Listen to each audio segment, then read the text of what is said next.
Two ways that have kept my house spider-free for several years. The first method is a spray bottle with water and an additive.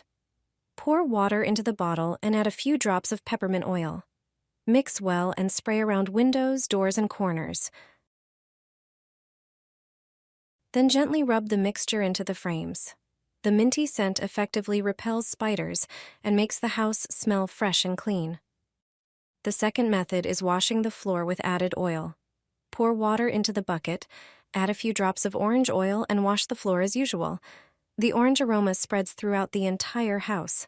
Spiders can't stand citrus scents, so they stay away. You get cleanliness and a pleasant aroma. The third method is whole cinnamon. Place it in different spots around the house, on windowsills, shelves, near doors, or in corners. Its intense smell keeps spiders and other insects away. Additionally, it gives your home a warm, cozy atmosphere. 3 simple ingredients you already have at home. The result can truly surprise you. Everything is natural, chemical-free, and leaves a beautiful scent throughout the whole place.